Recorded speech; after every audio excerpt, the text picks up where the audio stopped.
Hey everybody, this is the Sliders Review, and I'm here today to talk to you about how Peter Safran, I finally figured out who this man is because I looked him up because I was so curious. Like Peter Safran talking about how Batgirl was unreleasable and would have hurt the company. Now look, last year I said all I had to say about the WB and Batgirl, and I was gonna leave it alone because the movie's dead. You ain't never gonna see it. I was pissed, but you know what? I was done. Then, of course, the picture showed what the costume looked like, and I gave my thoughts on that. So I've been done for the longest time, but then here comes this news from Peter Safran and everything. And so he is a British director, but a producer. He produces a bunch of movies and he's an executive producer on stuff. And one of the movies he made or produced, I should say, was Rocket Man back in the day. I don't know necessarily how that did. Critics weren't too happy about that movie, but Robert Ebert gave it 4 out of 5 stars and stuff. And I've been wondering something. Like James Gunn talked about how the current DCEU movies that are supposed to come out this year are gonna go into, blend into that of the DCU. And so I've been stopping, I've been thinking, why those movies? Why Aquaman 2? Why Blue Beetle? And why the Shazam second movie? And that's because Peter Safran produces all of those movies. He also produces Peacemaker. Yeah, they're not going to get rid of stuff that they're making and everything because they want the money back off it. And so since he produced both the Aquaman movies, the Blue Beetle, which I'm very looking forward to Blue Beetle. So that dude better not do anything to piss people off because everybody else is pissing people off. But like Blue Beetle and like the Aquaman movies and the Shazam movie, he produces all of those. So of course, those are still coming out. And of course, what is it? Like he wants to make the money back off those movies and stuff. And of course he wants those to go forward, do well, so that he could hopefully probably keep those characters in the DCU. But let's get back to the main topic of this story, which is Batgirl. I am still pissed about what he said about the Batgirl movie, a movie we still have never seen and never will see. And the question now remains, how terrible was it? Personally, I do not believe that for a second. I do not believe that all those talented people made a crap movie. I'm sick and tired of people dissing the costume, the very first costume. Talking about, oh, it looks like a leather jacket and blah, blah, blah, blah, blah, blah, blah, blah. First things first. 2, this costume looks great. Second, this was intended to be like a TV movie type thing. Therefore, it had a TV movie type budget. What are you expecting? Like something from like one of the live action movies? And 3, all the CW people, Arrowverse people who keep ragging on this costume, have y'all ever seen, I know y'all seen them, I know y'all have seen those like Arrowverse costumes. They originally started off as leather jackets. As time passed on, they still look like leather jackets and stuff. I don't understand the criticism in that. But anyways, I still refuse to believe that the dudes who made Bad Boys for Life, the third Bad Boys movie, I doubt they made that crap of an action crime drama type like movie. I don't believe for a second they made a movie that was so terrible looking it was that bad. The only thing that I've ever seen from the pictures that looked bad was the mask of Firefly. That was the only thing that looked kind of weird to me. But I don't believe with all the drama, all the dialogue, all the like suspense and this and that, or probably even the action or whatever, would have been that terrible. I just don't believe that at all. I also don't believe there's no way in the world that Brandon Fraser is going to give that terrible a performance. The dude can act. He's really funny. That dude was a megastar in the 90s before he walked away. I think he had an accident or something. And so he had to like walk away from Hollywood for a while. And then he just kind of like disappeared. And Michael Keaton, man, don't even get me started. You know that man can act. It doesn't matter if his movie's good or bad. That man gives a performance. And both like Marvel and DC have just been bopping him around and they are so mistreating him. But you know what?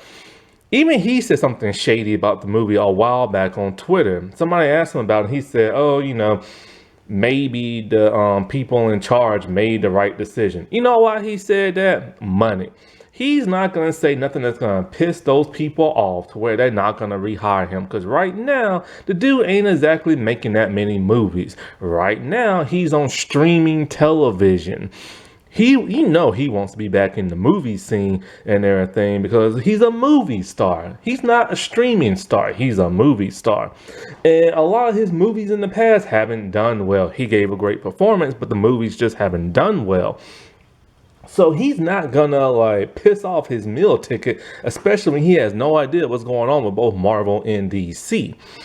And so this whole comment of Peter Safran, it sounds very corporate to me. Now he is a producer and stuff, so that's part of the whole corporate part. But it sounds like David Zaslav. We all know that WB Discovery is broke right now. All right, it's broke. The DCEU didn't do what they wanted, so they started losing money from that. They lost a bunch of movies from Black Adam, and then there's all the Ezra Miller drama, and they are losing money. You gotta stop and think about it. Ezra Miller is a criminal. They have committed crimes and stuff like that. Busting a woman's head open with a chair, that's a crime. Breaking into somebody's place, that's a crime. Threatening to harm a married couple, that's a crime. Among other things. And people are money hungry. Somebody was going to charge Ezra with all those crimes. But then all of a sudden, they just dropped their lawsuits for some bizarre reason. Somebody flipped the bill behind the scenes. I bet you anything. And so, it baffles me that Peter Safran's all like, "Oh, this was unreleasable. Oh, it would have hurt the company. Hurt the company. Hurt. Have y'all seen some DC movies from the past? Like, this movie couldn't have been that bad. Well, it was going to hurt the company and make them bankrupt and everything. Because they're basically out of money as it is right now. They can only release like 2 movies a year. But luckily, they were able to release 3 this year. And so I just don't believe for a second, and I mean a second, that movie was that bad. It seems more like David Zaslav bent over with his big old behind, and both Peter Safran and James Gunn took turns shoving their heads up that man's butt. It reminds me of that scene from Hancock, that Will Smith movie, that superhero movie where he shoved that person's head up that butt. I can see Peter Safran and James Gunn being one of those 2 people and stuff. And like I said before, for James Gunn to talk about The Flash is the best superhero movie he's ever seen. Really, better than all the Avengers movies, better than some of the early Marvel movies, better than some DC movies, and better than his movies. Come on now, there's a whole lot of crap on his face right now. And, I just don't believe him. Like I said before, I have never believed that man. After that whole pedo joke thing, I've never believed him. But if he would have gave a good slate for DC, I would have still not believed him, but I would have been happy for the movies. And, seriously, this is what happens when you hire somebody with a shady past. Those Twitter, pedo jokes and everything, oh, it goes beyond that. Now, I'm not saying it goes beyond that in a physical kind of way. No, it goes beyond just typing on Twitter. Like I said before, I have seen video footage of James Gunn making a pedo joke in real time. There's this one female YouTuber who's a huge James Gunn fan, and she's happy that he got away from Disney because she feels like he can probably be more of himself over at DC. And he has been more of himself over at DC in the terms of Peacemaker and Suicide Squad. And at the very end of that video, there is the video footage of him making a pedo joke in real time. She thought she was helping him out, but more not really and stuff. So it goes beyond him just getting bored and typing on Twitter. He actually makes these jokes in real life and everything, and in person to people. And he said it with a huge smile on his face, like a smirk, like he was proud of his pedo joke. This is the beady-eyed man that everybody is praising. But let's get into some of the movies that have actually really hurt DC. Still, this movie was terrible. Shaq, look, you're a great basketball player, or was, because you don't play basketball no more. But dude, you can't act. Alright, you just can't act. The costume looks abysmal. The whole everything was just terrible. Green Lantern. This was supposed to start the whole, like, cinematic universe for DC. This was supposed to, like, literally kickstart everything off to where they were going to make a Justice League movie eventually and stuff. But somebody wiggled their little toes and, dipped their toes in this movie. Jeff Jones. And ruined this movie with abysmal CGI and those terrible CGI suits, which at the time Hollywood was not ready for. It was terrible. The script was a bit too comedic at times, and the villain I did not care for. It's weird the animated movie did it so much better. Justice League Mortal, which never went into production. They got the cast and stuff like that, like Armie Hammer. Mr. Hannibal himself wanted to be Batman. And it's just like they were supposed to fight Talia and Rage al Ghul. Why is Justice League going after those two Batman villains for? That's not interesting. And they didn't even get made. Then there's that Tim Burton Superman movie that never ever got made, but they had like concept costumes and stuff like that. The costumes with Nicolas Cage looks terrible. Who in the world thought Nicolas Cage was ever going to be Superman? Seriously, and that suit is terrible. And so it was so bad they didn't put this movie out because it looked that terrible and it would have hurt the company. My God, Catwoman.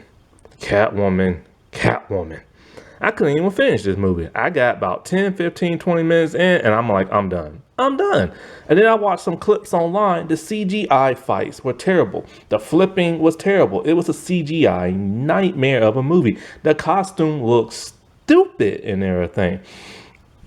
And I don't understand why they went with a new character instead of just going with the whole Michelle Pfeiffer thing or Selena Kyle or whatever, It's just that this Catwoman movie just did not do it. And it hurt Halle Berry's career big time.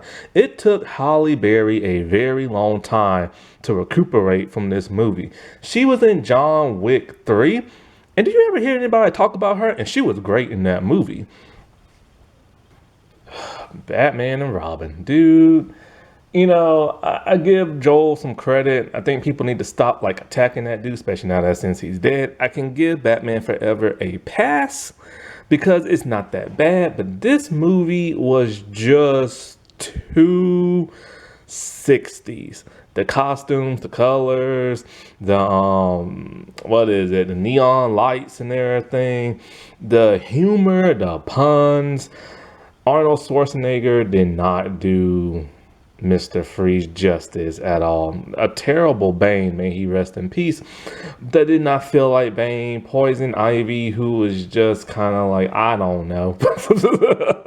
But this movie is what literally killed the franchise. And I forgot how many years it killed it. I forget when exactly Batman Begins came out. I think it took 10 years, for there to be another Batman movie. In fact, it took about 10 years for there to be another DC movie in general.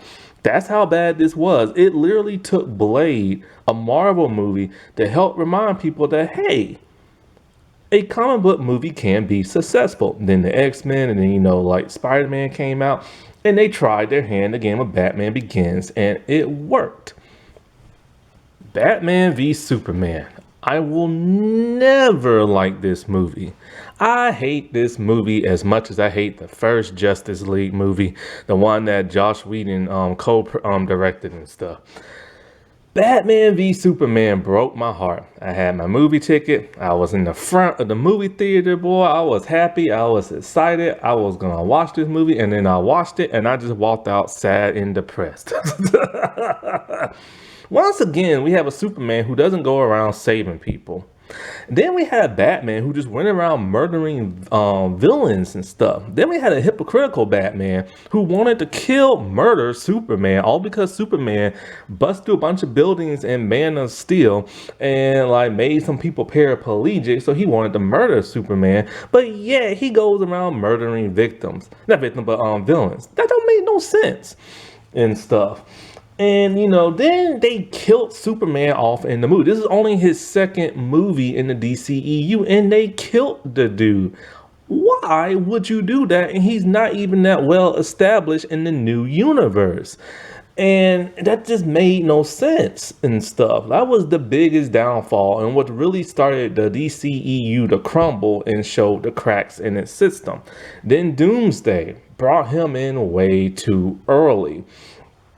And, I still don't get how you're going to kill Superman off in his second movie. That just makes no sense. Like, nobody really knows too much about this Superman. And even the people within the universe don't really know him that well either. But then they made this whole montage of him saving people early in the beginning of the movie. But then he still allowed people to die in the courtroom and stuff. And Jimmy Olsen, I don't know, bye. Then we got to get to this one. Superman Returns, where Superman did not even throw not a single punch, and Superman was a stalker. Seriously, this is one of the worst Superman movies of them all. And, Brandon Routh deserved better because he was actually a pretty cool Superman and stuff. But Superman was a literal stalker in this movie and never fought nobody. The last two Christopher Reeve Superman movies. Seriously, I don't remember much about them because I saw them when I was a little kid, but I remember just not liking these movies whatsoever. They just did not do them for me. Jonah Hex. Nobody even remembers this movie because that's how bad it was. Megan Fox cannot act. I don't know how she keeps getting roles and stuff. But this movie, not the biggest character in DC, but still some people know him from like Batman the animated series and still could not turn a profit. Wonder Woman 84. My God, this movie had terrible acting in it. And it is like Gail didn't even try. She was just like, okay, whatever, this movie's stupid. Birds of Prey. They ruined all these amazing characters to where it left a bad taste in everybody's mouth. This movie just is not good. They tried and they failed miserably. Oh, but this didn't hurt the brand, but Batgirl would have. Black Adam. This movie sucked the money out of WB Discovery to the point where it was just a copy and paste of other superhero movies, terrible acting from The Rock, and The Rock trying to take over the company. And it left them broke. Justice League. Lord, I'm not even going to get into this movie. It's just bad. Everything is bad about this movie. How they treated the stars behind the scene was terrible. The movie made no sense. It was a combination of two directors and two different styles. But yet, this didn't hurt DC, but Batgirl was going to hurt it and stuff. Now let's get to some individual characters and actors. The worst Lex Luthor I've ever seen. He should have played the Riddler.